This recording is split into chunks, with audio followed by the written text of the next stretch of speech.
Hi everybody, it's Christine and I am back for part 2 of coloring in flowers and whimsy with CLAldridgeArt water-based markers. And it is, what day is it? It is Wednesday. It is 7:05 p.m. early for me. And how cool is it that Walmart commented on the part 1 of this, I think because I tagged the supplies and used a link to Walmart online, but I think it's very thoughtful of them to take a moment to comment on how pretty they think that this is, and very, very cool. Anyway, let's go to where we were. Oh, I did just want to remind everybody, this is the new book. Now, this is the one that is my copy, so it has a not for resale sticker on the front of it, but the ones that you will get if you order this are not. And of course, it's full of lovely designs to color. And so, to all of you who have been buying this book, thank you ever so much. Please keep those purchases coming, Etsy or Amazon. Of course, the Etsy shop is print your own, and the Amazon is it comes printed. Let me remove my glare preventer, which of course you need because otherwise you get the glare on the. Never mind. Just color, Christine. Hush and color. And so this is where we left this one. And I think it's still looking pretty good. And so we need to probably pick a different color since we've managed to do all of the greens and all of the pinks. And we are still putting down bases.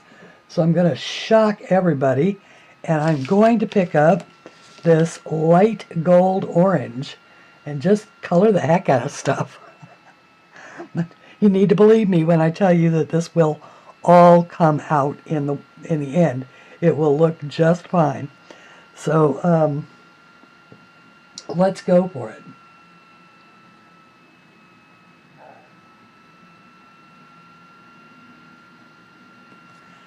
The first thing that I want to color, this orange color, are all of these large leaves. Not this middle part, that's going to be purple, believe it or not. But these, these sections in here, once again, I'll just take my own advice and hush, and we'll just go for it. Oh, I've zoomed it in as far as I can. Let me come down here and play with the focus a little bit so that you're not out of focus.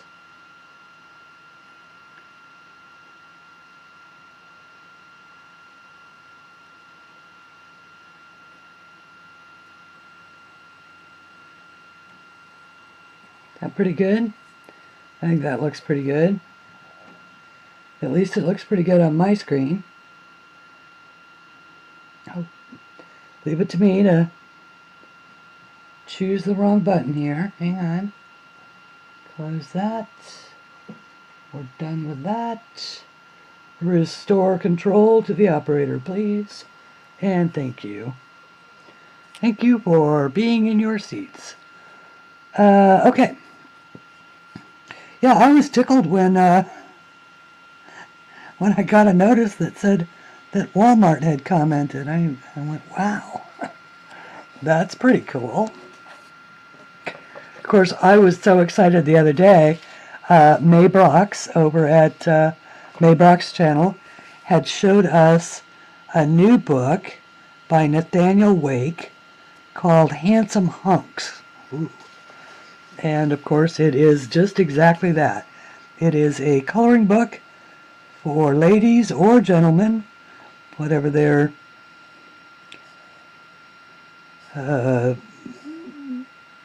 whoever likes it to color, and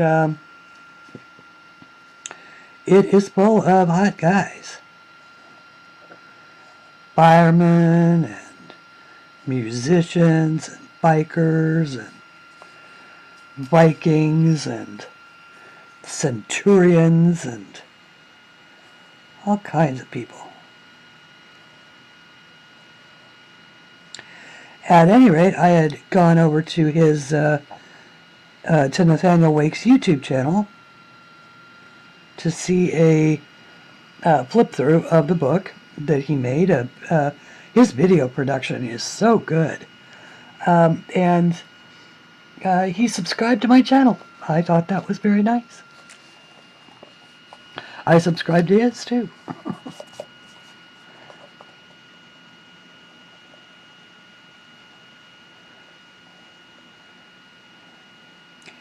And that is what is so wonderful about social media. It puts people in touch with each other.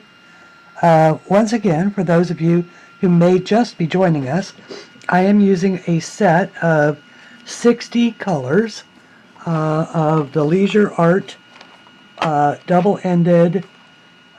It's a fine line and a super tip. 60 double-ended markers. Inexpensive set that I picked up over at Walmart. I have put a link in the description to this exact product. It was cool that it looks like the price has even dropped online to $8.97, which is amazing. It's an amazing value considering that I have just used the heck out of these, and they're not drying out. I mean, colors are still vibrant. I have used the heck out of this particular color because I use it in just about everything. So these are a good product. I can actually say that these are a good product, and I would not hesitate to buy another set. In fact, I think next time I'm there, if I can squeeze an extra $10 out of the lemon that is my budget, I might get another set. On the other hand, I might just wait until these start to dry out.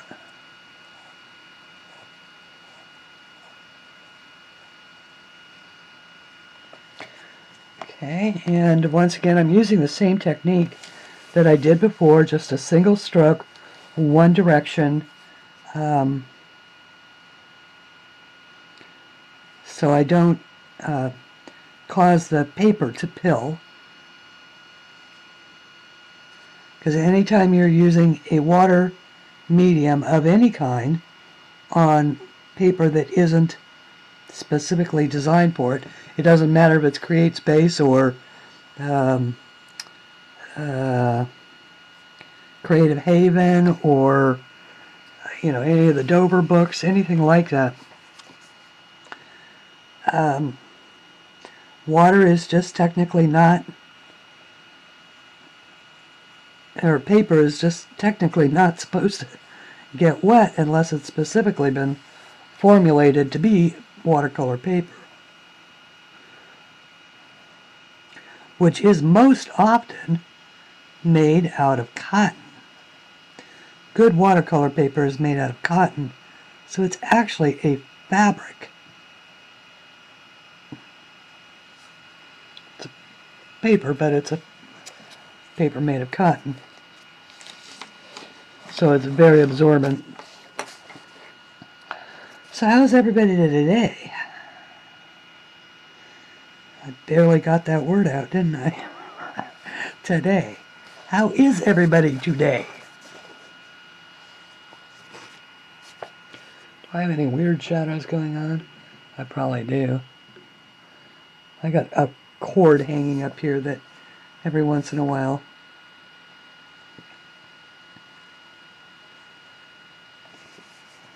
casts an odd shadow.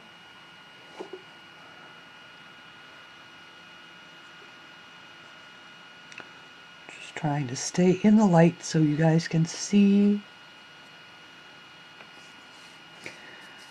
And Did anybody see the magnificent haul that Anne got of new markers? They were a gift from Mama Meg's for Anne's birthday, and they are amazing.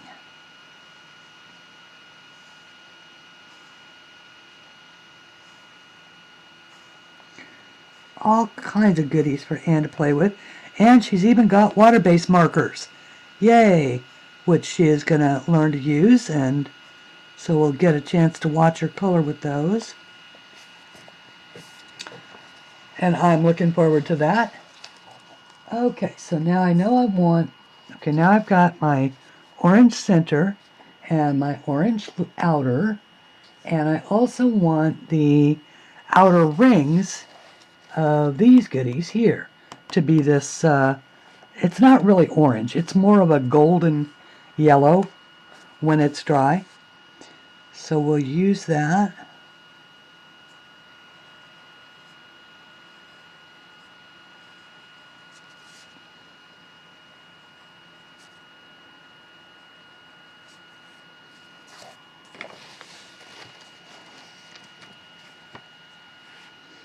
I've got my cardstock, of course, behind my picture so that I don't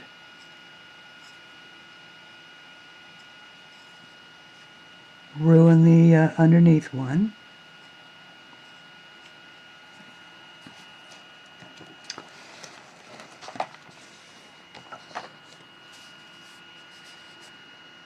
And I think, for those of you that are interested, I think that the CMA Awards are on tonight. I'm not a watcher of any of those awards shows, but I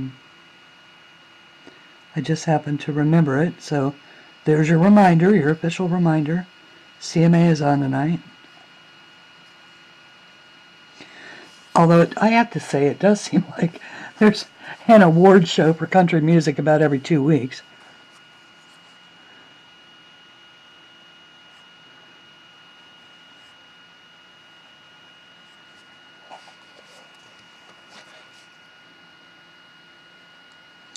I like the music.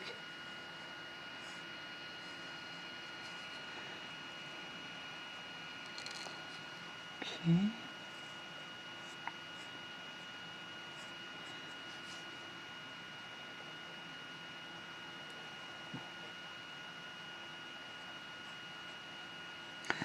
I love this gold color. It works really wonderfully as a base under a lot of different colors, because you can go any of the shades of orange from it, or you can go red to blend it with, use as an overlayer. Okay, so that's 2 of those. We'll draw the 3rd one over here.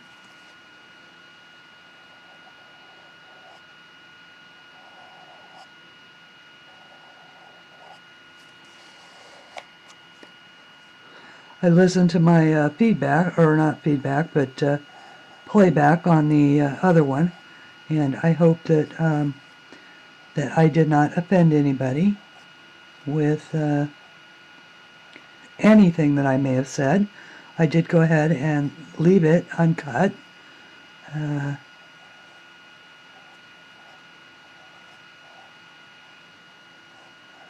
But we never know how words are going to be taken when we're the ones speaking them, but not the ones hearing them.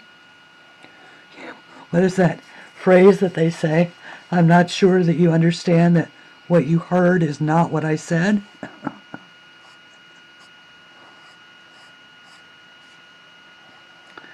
Or more to the point, not what I meant.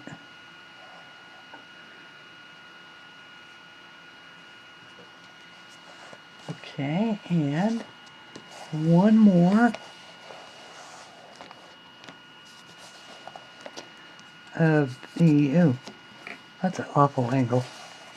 Let's try this one. See if it, I've got the fold of the book right here, so I'm having to mush it down with the palm of my hand.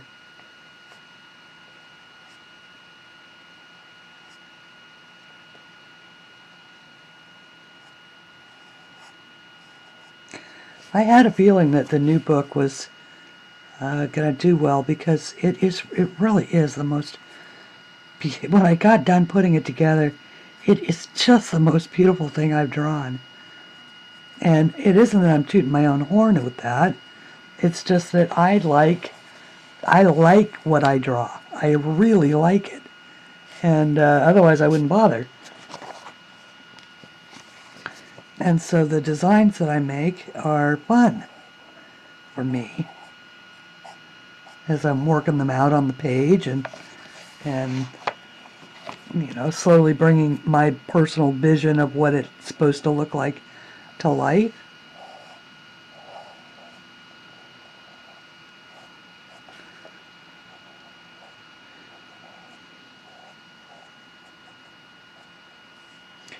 If I had my way, all walls would be covered with gorgeous, ornate moldings and, you know, with beautiful wood carved. Oh, that's what I wanted to show you. I want to show you something. I'm kind of excited about this, so let me back out here just a second. And I wanted to show you this thing that I'm working on. It's a little unusual. It's a coloring page, and it's in my flower inspirations book. And this is it. This is this design put me in mind of marquetry. You know, the wood where you cut the slivers of wood and fit them all together like a puzzle. And so I was wondering if maybe, you know, how it would look colored as if it was marquetry. And so that is what I'm doing. This is sequin black folk art paint. And it's this stuff. And it takes 3 layers to get this effect. But isn't it pretty? I can hardly... I'm saving the last portion down here to do on a video, on a stream. But it's taking a long time. But this is really an exercise in color blending on top of each other. And for, you know, rich wooden hues.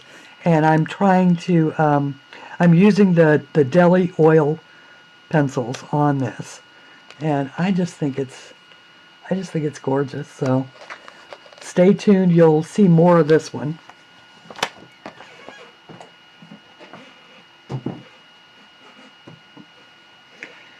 I just get these strange ideas sometime about, you know, projects to work on and things that are fun, so.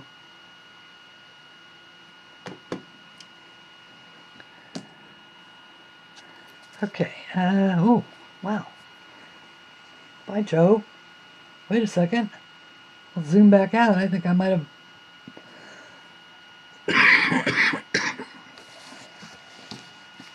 I think I might have gotten everything on this, at least.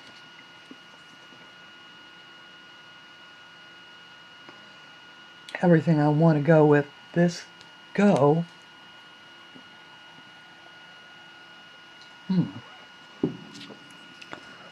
What about these little guys? You know what? I think I'm going to go, well...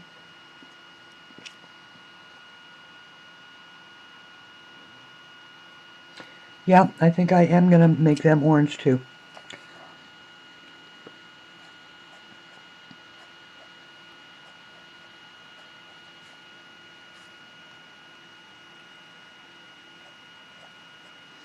Fortunately, they're small, and they're surrounded by black ink, so there's no having to be neat.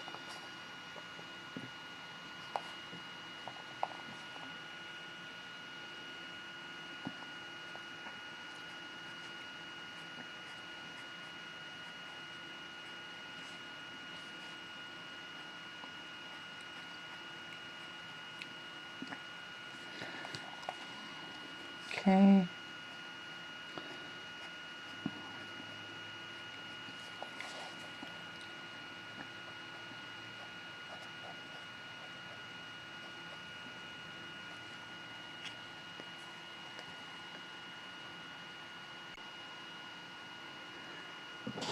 So I was listening to my friend Kay the other day, or not listening, but reading on Facebook, one of her posts. She lives in Prescott, Arizona, and that's all of them.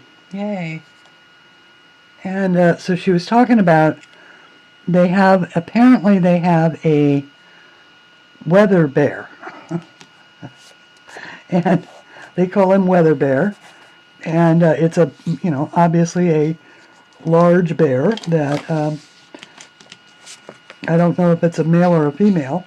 She didn't really say, but apparently it takes a stroll through town once a year on its way to somewhere else. And it always appears late at night. It always goes down the sidewalk. And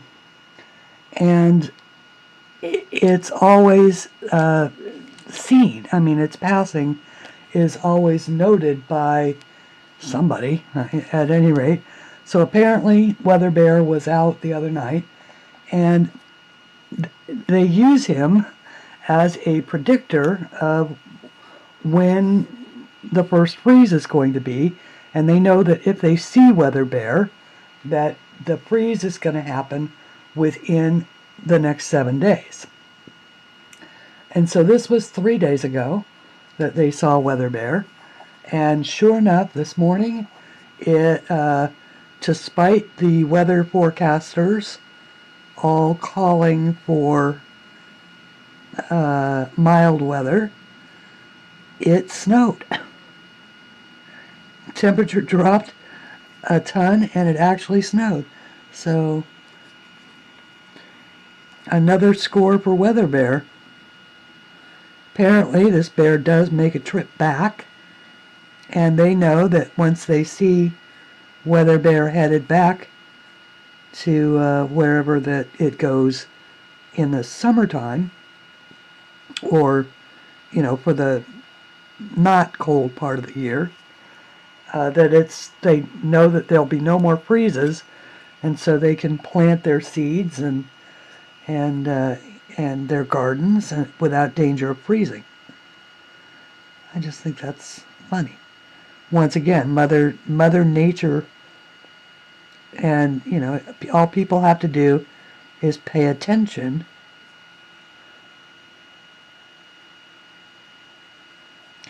and Mother Nature will take care of herself.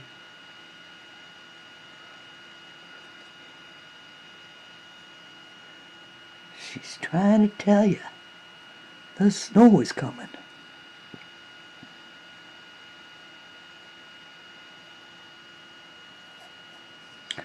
I should tell you that I have planned this part, those blue, and really what I'm doing is I'm just, making circles of color. The oranges, these large oranges go around in a circle on the outside.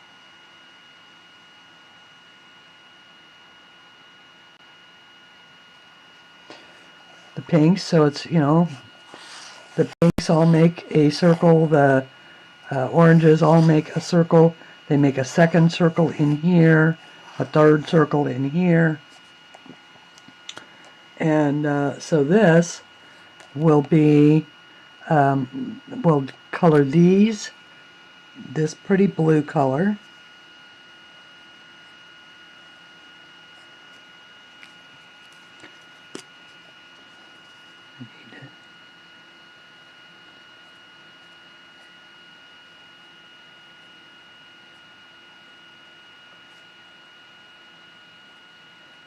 This will be smoother when it dries.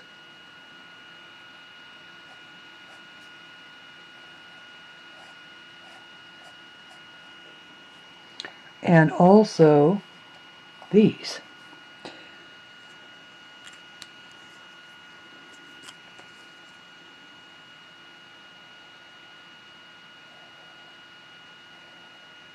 Now this is just a base color, and it will dry, or it should dry, a little bit lighter than it goes down.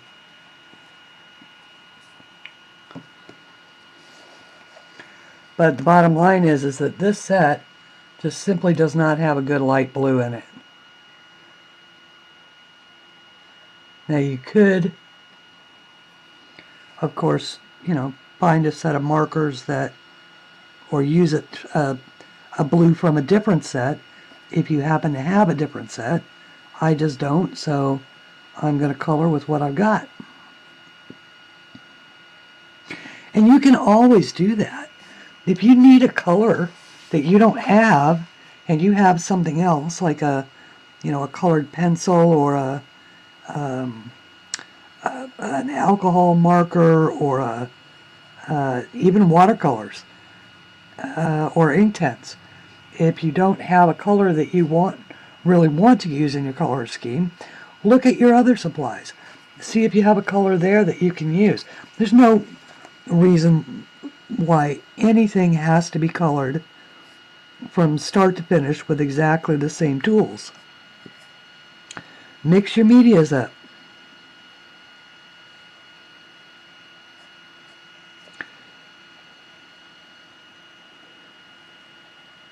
Grab what you need from what you have, and if you don't have something that you can make work, then you can think about getting other medias to work with.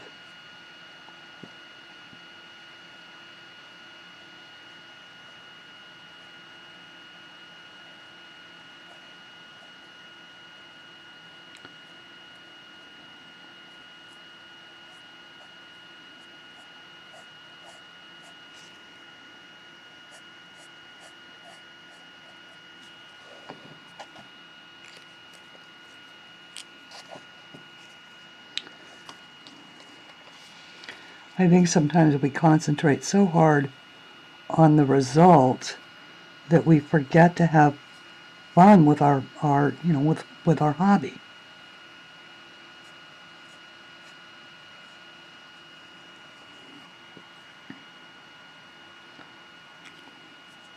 It's natural that we all want to get better at it. I certainly do.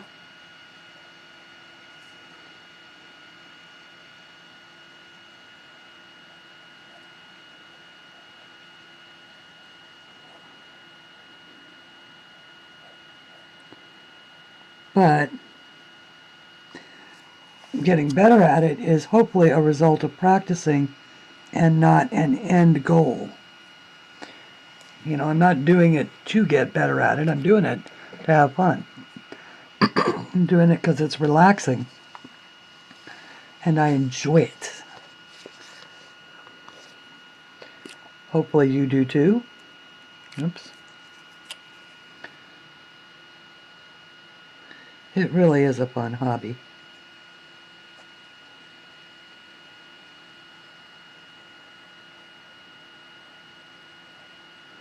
Of course, for me, it's more of a, more of what I do for a living, so. But I think that we should still have fun with what we do for a living. That's the adage, if you enjoy what you're doing, you'll never work a day in your life.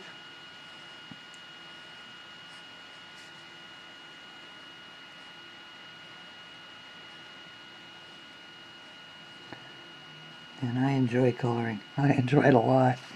And I never thought I would. Coloring used to make me anxious because it was like, well, I should be drawing. I should be drawing. I should be drawing. I can't be coloring because I should be drawing. And but now, of course, I have an inventory of 8 full-size books, plus a travel-size book.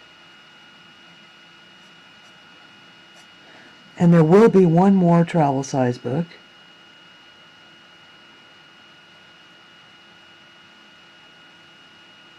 before Black Friday.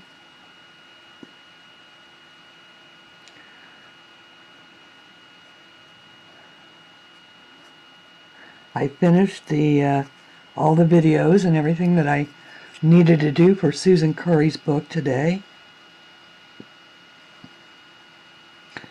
If you have not seen that video, I did just post it, and then I had to change it because I had used a piece of music in it that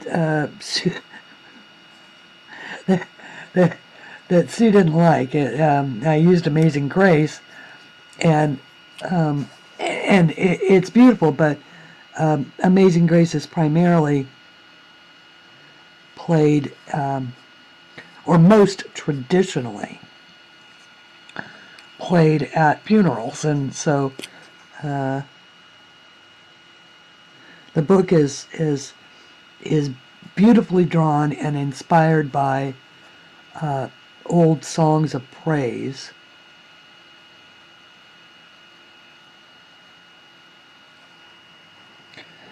So, oh dear, look at that. I colored the wrong thing here. I colored this, and I should have colored this. Which one of you is out there have been screaming at me that I did that all this time? I am sorry. And look, now when I make this, it's going to be green. It's going to be dark green, and there's nothing I can do about it. But, remember in another video I was talking about Persian flaws? That's my Persian flaw for this one. Shh. Only we know it's there.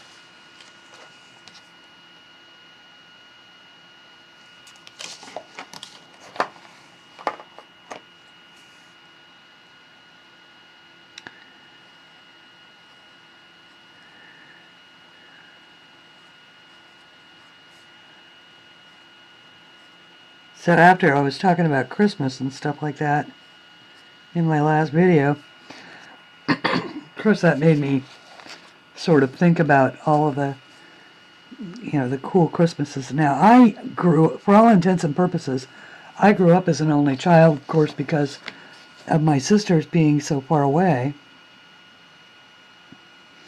with my dad's first wife.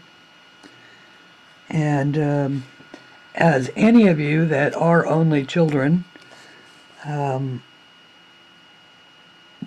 middle class roots know, Christmas is usually a pretty big haul for the kid, because all the, the relatives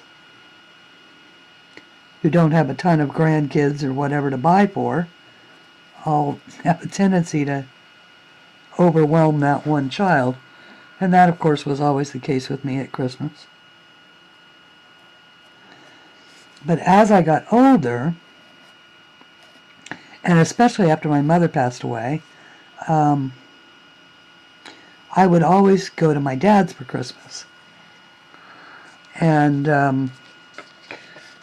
it was a family of adults. There was my dad and my stepmother and my grandmother and my aunt, who was my dad's sister, her husband, their adult children, or his adult children, because my cousins on that side are is that step cousins that they would be? Yeah, I guess they would be step cousins. Would he be my step uncle? I honestly don't know. My auntie's husband's kids. There we go. But they'd all be there. And they were big, handsome boys. Boy, I'll tell you. My uncle had some handsome sons.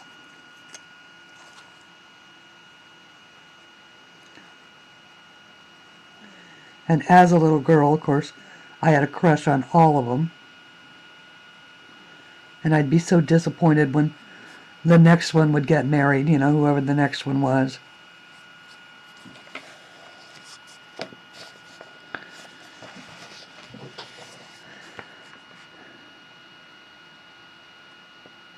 But my dad would always act as the, you know, the Santa Claus on Christmas morning, and with all the people gathered in the house, there were tons and tons of Christmas presents, and everybody would end up with these sort of piles of Christmas presents in front of them, and, you know, that's not really what Christmas is about, but that was his sort of function to the household. We'd all gather. It rotated. Some years they would be at our house, and some years we would go to my grandmother's house until, well, that was one thing about that uncle. He was, when he first came into the family, I was a little girl, and he was a East Texan. He was a rough, gruff, oil cat, or, you know, his profession was welding, but he had always worked for the oil companies in East Texas on the rigs. And he chewed tobacco, and he hunted, and he did all of these things that I, you know, who was born in much tamer and I don't want to say, yeah, we were probably tree huggers, tree hugging California, had very different ideas about, you know, hunting animals for food, that kind of thing. But he also could be really, really mean. When he first came into the family, he could be really, really mean. And where I, as a little girl, witnessed that was I saw him kick a dog one day, one of his dogs. And that colored my opinion of him for the next 20 years. Until I realized that he had become a different person under my aunt's kind and patient, and, you know, she would never get ruffled.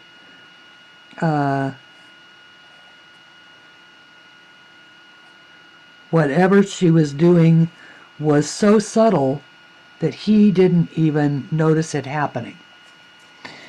But he turned into the kindest human being that you would ever be proud to know.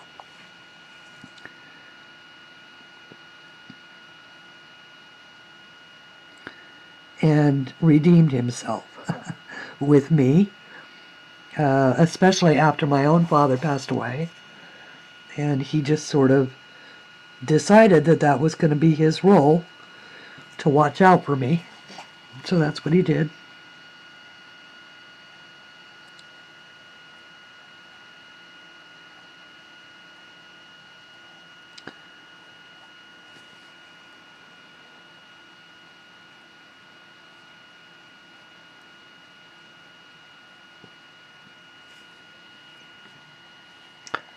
Okay. And boy, I'll tell you what, he would have knocked sideways anybody that was cruel to an animal after that. Because I of course, was raised by a woman who, well, actually by two. By my mother and my stepmother, both of whom never hesitated to come out of their chair and get right in his face. And I was just like that with him. I was, you know, even though I was probably six maybe? Yeah, I think it might have been six or seven. And I was like, Uncle Mac, you can't do that. you're mean. And I just, gave him every bit of what a 6-year-old would give him. And of course, another one of the things that I was never able to shake out of him, although I would have, was this sort of ingrained Texan bigotry. And I don't mean that all Texans are bigots. I don't think that in any way, shape, or form. He remained one his entire life. It was something I was forced to accept in his house, but not in mine. So he knew better than to come spewing that crap in my house. Sorry. Or my stepmother's, or my dad's, or pretty much anybody's, except the privacy of his own home, or out of earshot of me, because I just simply wouldn't let him get away with it.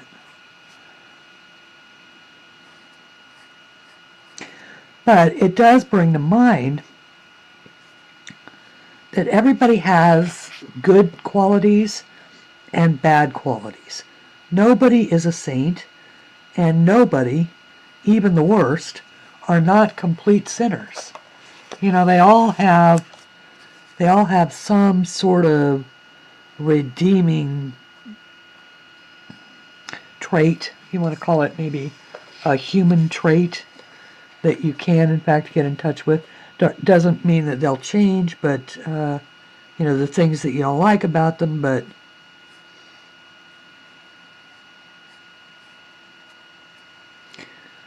maybe the next life he'll get a chance to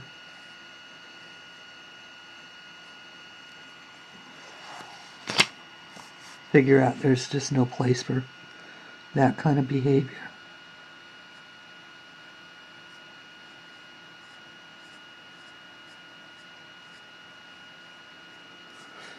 Yeah, I'm probably going to end up having to edit this video.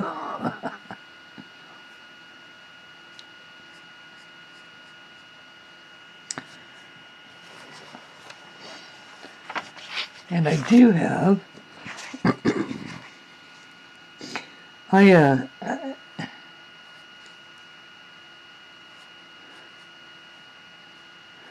always have to be careful when I start talking about my family, because I grew up as an only child, but I have, knowing that I had 2 sisters, and that was it. But after my mother passed away, I went looking for her history,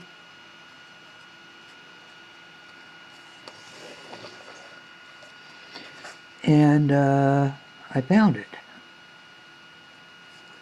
And along with it, I found an entire family that I have met, but don't really know. You know what I mean? We keep in superficial contact, but it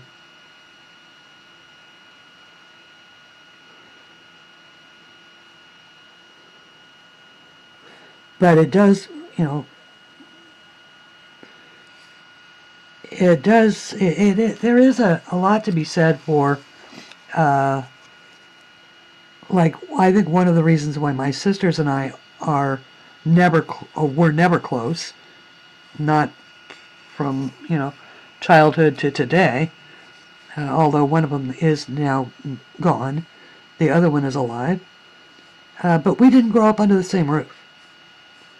And so we don't have a lot of common memories, or, we never had that bonding thing that goes on between sisters.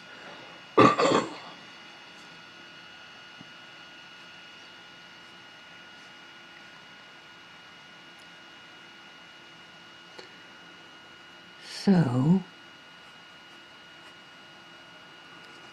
heck, I don't even know where she is most of the time. He's got a house in one place and a house in another place and a business in another place, and I sort of gave up trying to keep up with it.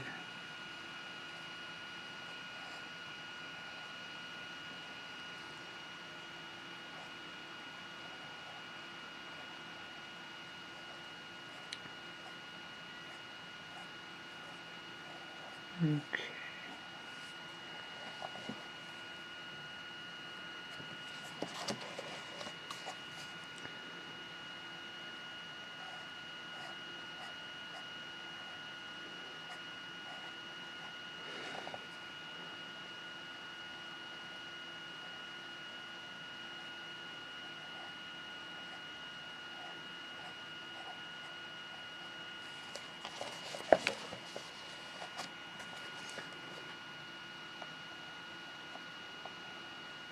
There we go.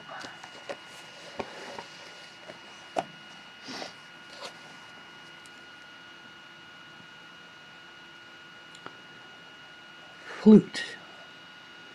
That was the dog's name. Flute and Trumpet. He had two. One was a blue tick hound, and the other one was a bloodhound. Those were my uncle's hunting dogs.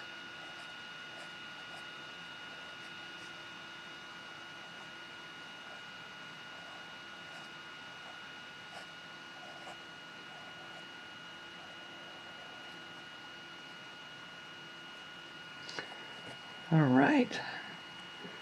So so that's all four of those and the inside ones. So I also am going to do this, this all the way around.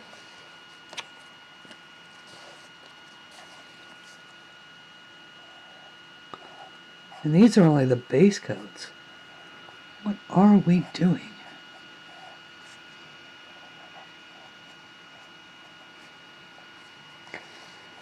Am I just boring the heck out of you guys?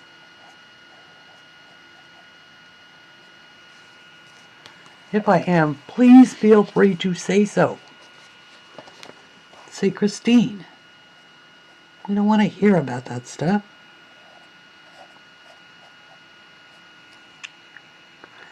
It's like when I knew my sister and I didn't have anything to talk about at all was when one day I was arranging for a phone to be installed. I had just come out here to the east.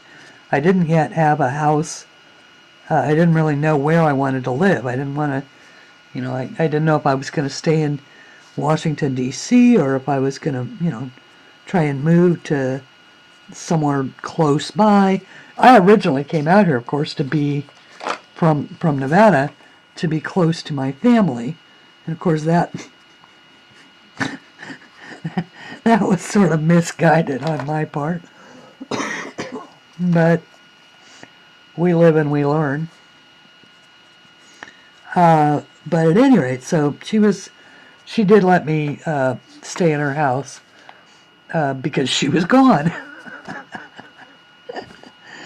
I got there on like April 1st and she left on April 3rd, and I didn't see her again until Christmas, I think, which was the last time I was with family for Christmas. So that was in what, 2002? Yeah, 2002. And that's only because her husband invited me for Christmas, which I thought was kind of him. And then, of course, she divorced him the next year after 30 years of marriage. And so that was it for family Christmas.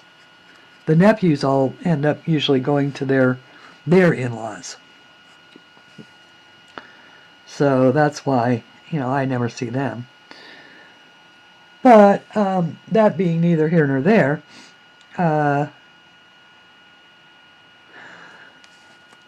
so I was on the phone to the phone company ordering a phone, and while I was doing it, the operator and I were, or the the person who was helping me figure out what kind of service I wanted and la da da da da, taking all the information. She and I were chatting about something. I don't know what it was. And when I hung up, my sister said, "What do you find to talk to those people about?" And I have to admit that the question left me absolutely dumbstruck.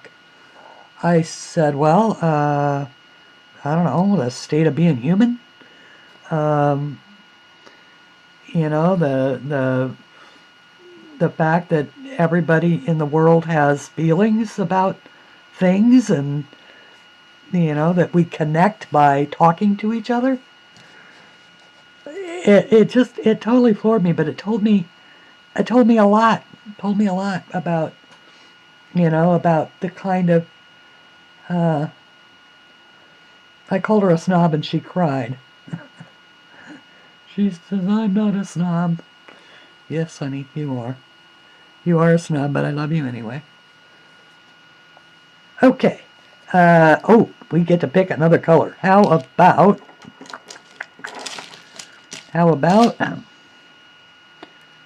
purple? Let's see.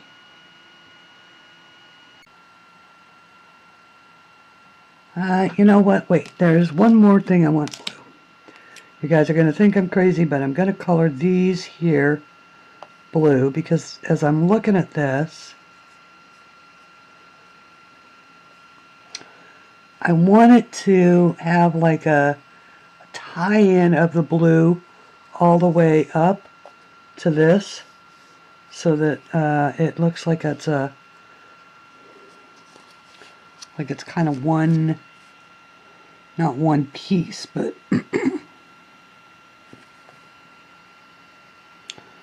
one line of blue.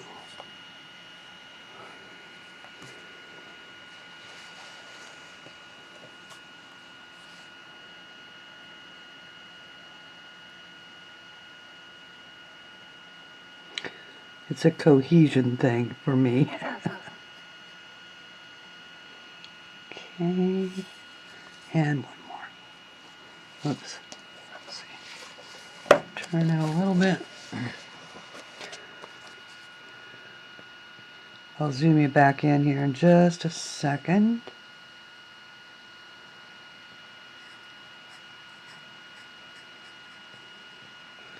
Okay. Okay, that's better. Now, on to the purple. Okay, wrong one. So the only white spaces that we have left to put a base coat on are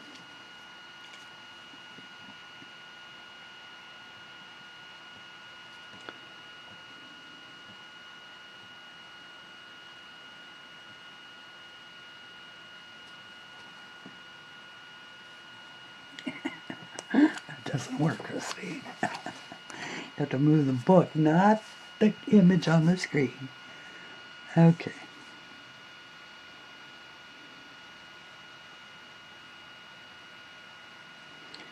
I can hear some of you going, "What?"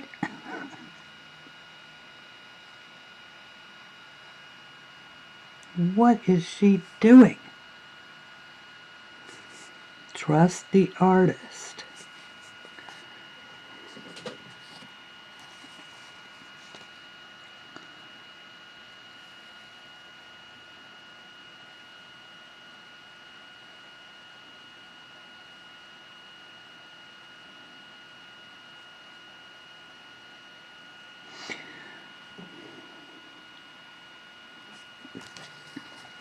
So, one of the relatives that I found when I went looking for my mother's side of the family was my brother.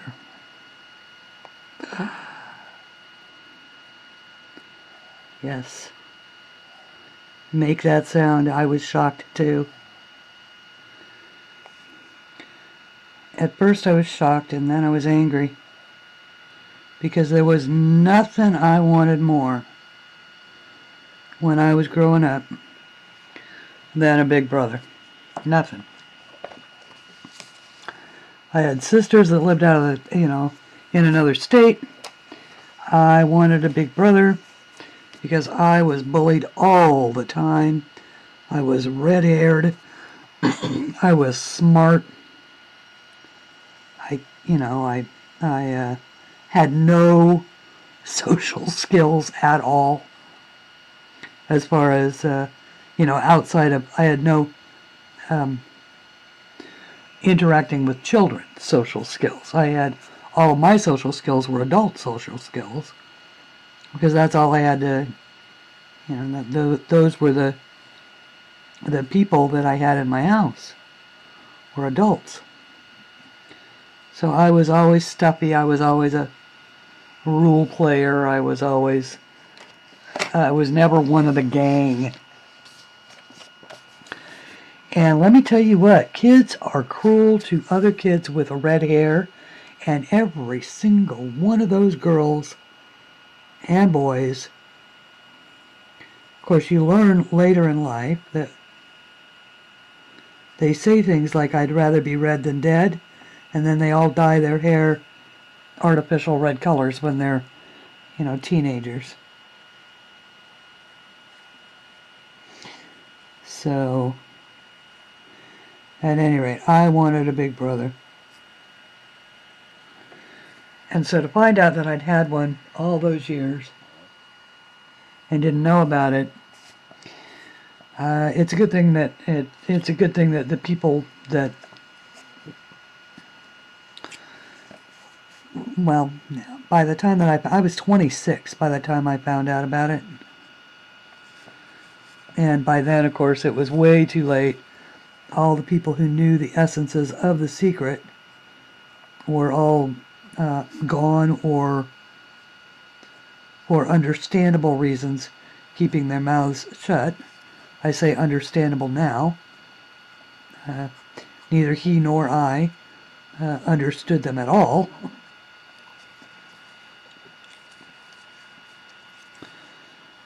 But we did, in fact, both believe that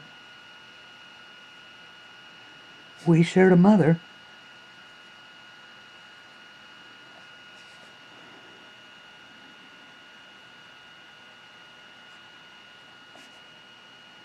He just passed away this year.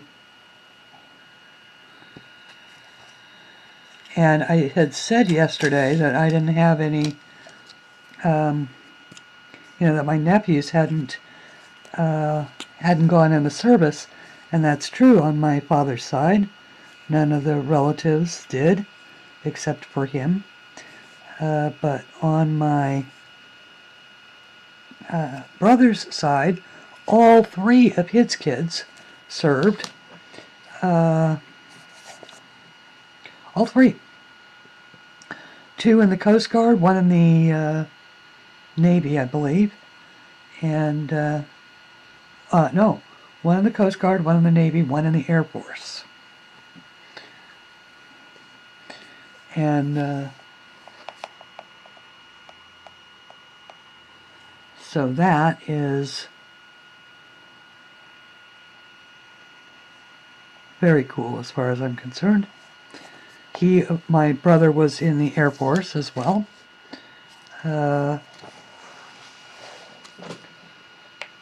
Okay, now let's zoom out.